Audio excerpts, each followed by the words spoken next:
Be in no doubt, those that have participated in this will face the full force of the law. Individuals will be held on remand, charges will follow, and convictions will follow. As the media and politicians try and blame me for what's currently happening in our country, it wasn't my policies that allowed 2 Somalians into the country who British grandmother last week in Ipswich. That wasn't my policies. What you're witnessing now on the streets is years of resentment built up by you trying to hide the problems. Mate, I've proper had enough of this country, I really have. Labour government, given any kind of empathy to the public, it's just scripted bullshit that they feel that they have to say to keep us compliant and quiet. The term far right is a buzzword that allowed Starmer, the media class, to ignore the complexities of the situation we face. It is the easy, cowardly option. People need to honestly ask themselves if the horrific violence we have seen at the Migrant Hotel and across the country was down to hundreds of, if not thousands of Nazi far-right activists, or is it more likely that what we're seeing is the climax of unaddressed grievances which have escalated to horrific, insane criminality? So, if you have not been living under a rock lately, or if you've been on the social medias, especially X, for just a second, you will know that there has been mass protests and riots going on in the UK, and everybody's across the seas, across the oceans, is giving their 2 cents. There's basically 2 camps. There's people who are very pro the UK plight and their frustrations, and there's very people who are pro the immigrants and basically pointing fingers at the citizens college and all those labels that really mean absolutely nothing anymore because they've been used for absolutely anything. And I want to put my 2 cents in and basically give my perspective on both sides. Now, I want to say this before we get started so nobody can misconstrue my points here. I completely denounce and stand against any type of violence, harassments, or assaults against anybody who has nothing to do with your problems. If they're not attacking you, assaulting you, stealing from you, causing you bodily harm, you have no right to put your hands or harass anybody. So any UK citizens who feel very frustrated and they decide to take their frustrations out on thy neighbors who happen to be immigrants or migrants or whatever, legal or non-legal, you have absolutely no right to put your hands on them or to take your frustrations out on them, to project on them, to assault them or harass them. They have nothing to do with your issues and your frustrations directly or personally. So I stand against that, right? And vice versa, I stand against any immigrants or migrants who feel like, well, now is our chance to take the streets too and stake our flag in a pole and take our claim. I'm standing against all of that. But my main focus, especially in the first half of this video, is the frustrations of the UK citizens, because I feel like as Americans can also relate, right? There's a problem going on in the UK, just like there is in the US, that the government, the politicians have completely and utterly ignored, fanned the flames, and actually made it worse, right? And when the UK citizens decide to get frustrated, then they're the problem. I'm going to tell you a quick little anecdotal story, and please bear with me. It really is getting to a point. I was talking to this girl. She was very young, pretty much still in uni, so she was extremely progressive, minus the blue hair and a septum piercing. She was very, very progressive, right?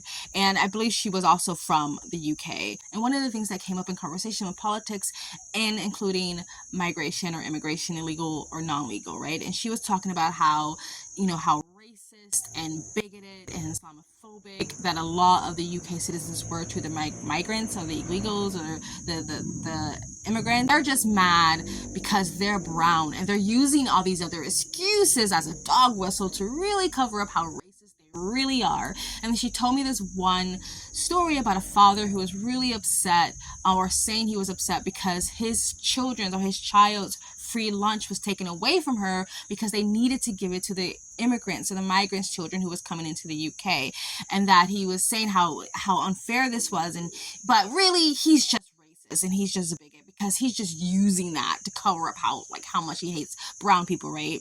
And so I saw an opportunity to try to get her to have some sort of empathy, because the left is supposed to be so empathetic, the progressive left is supposed to be so open and so loving, right? And so I thought, well, if I can try to put her in the father's shoes, maybe she can see where he's coming from, right? I basically said, I don't know this man, but let's just say you have this father. Maybe he's a single dad, maybe not, but he's barely making ends meet. He's barely paying his rent. He's barely keeping the lights on and the water running, right? He's barely being able to feed his kids 3 full meals a day. He's struggling. He's barely being able to keep his family afloat and their heads be above water. And the one guaranteed meal he knew his child was going to have is now ripped away from him, taken away from him, and given to someone who just entered the country where he's been there his whole life. His mommy, his daddy, his pappy, they've been there their whole life, and now that was taken away from him. And now is it okay that he takes his frustrations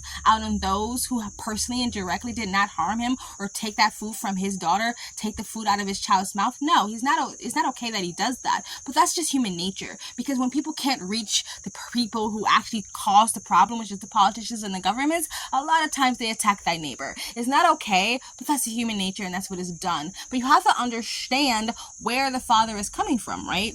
After I finished saying this, the girl just rolled her eyes, flicked her hair, and said, "No, I just think he's racist. I just think he's a bigot. Like, he doesn't really care about his kids and feeding them this lunch. He's just using that because he doesn't like brown people, right?" Which, fine. I personally believe the rift, the tribalism in the West, not just America, is so bad. At this point, I kind of feel like it's really unrepairable, because, like, nobody wants to concede to an argument. Nobody wants to concede to a conversation. Nobody wants to put themselves in the other person's shoes, or are empathetic, or give them any humanity. Nobody wants to see the other person's or the other group's side. So for me personally, I think we are almost at the point where it's really not going to be healed, this rift. And this rift was very much caused by the government, politics, mainstream legacy media, social media, the education system, and et cetera, right? And so that anecdotal story is basically what I see is going on in the UK, and also is about to be really going on in the US, especially if certain people become president. That one small anecdotal story of the father is basically what the UK citizens and the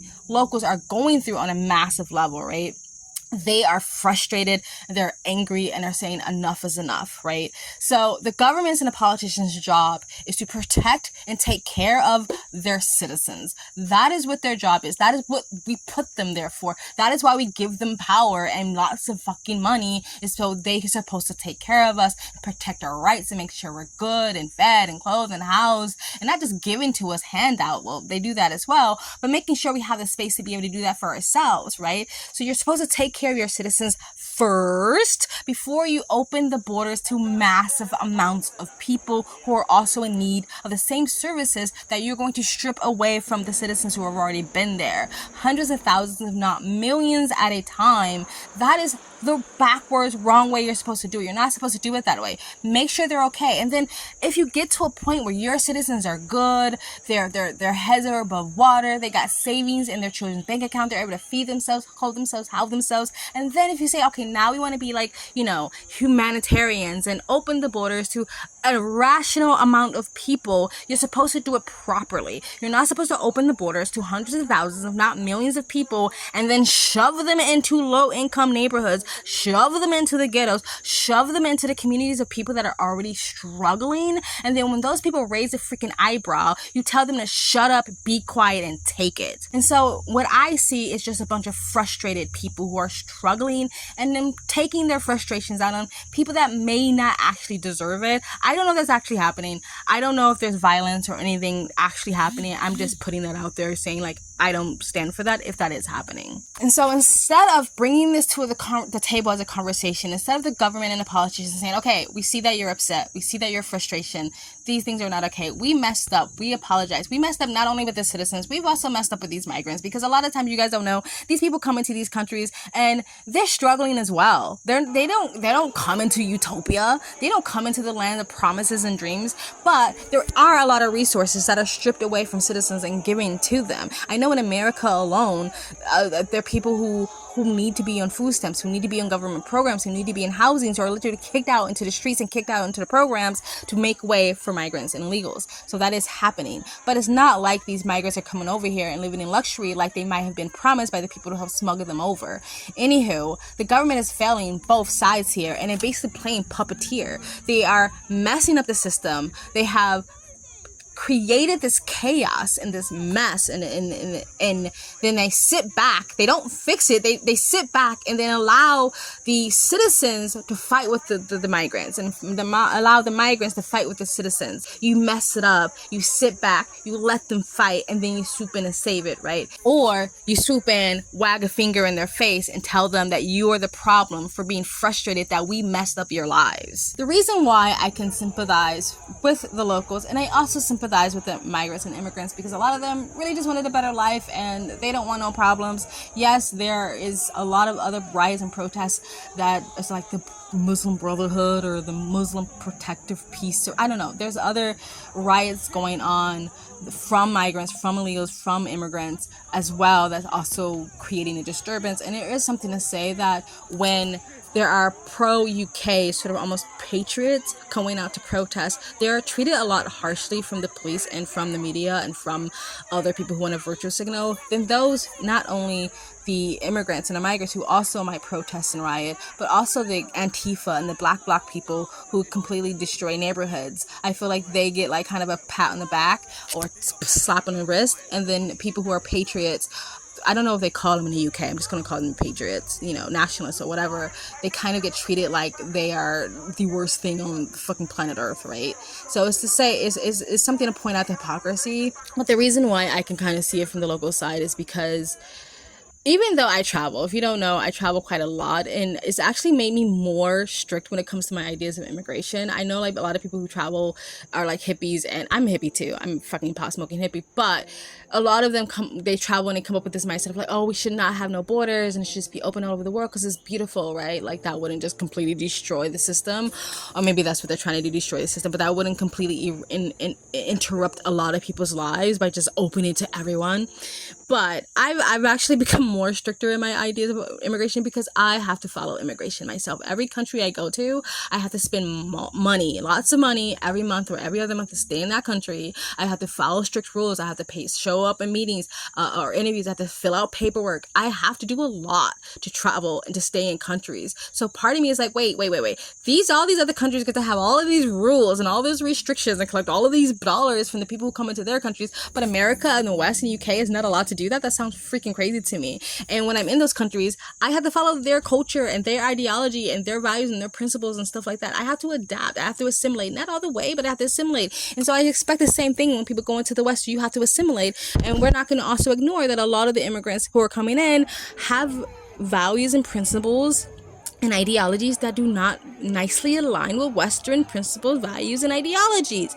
You know what I mean? You have locals watching their entire country and their entire community completely change. Basically, the government is this close to allowing Sharia law to be implemented in the UK, and they're supposed to shut up and be quiet, right? I see the same thing starting to happen in America, especially in states like New York and LA, extremely progressive states, where the government has basically said, like, we're just going to allow the criminals to take over and take charge. We're going to allow your communities to be destroyed. We're going to allow your jobs and the businesses and your job opportunities to be taken away from you by the criminals. We're going to allow you to be attacked and assaulted. And we're not going to really do anything about it. And if you say anything about it, if you raise your frustrations, we're just going to wag a finger in your face and tell you that you're racist and that you're a bigot and you need to shut up, be quiet, sit down and take it. And at some point, that's not going to keep flying, especially if certain people become president of the United States. It's just going to constantly get worse, and eventually the citizens of America are going to have to stand up and say, okay, enough is enough. And instead of people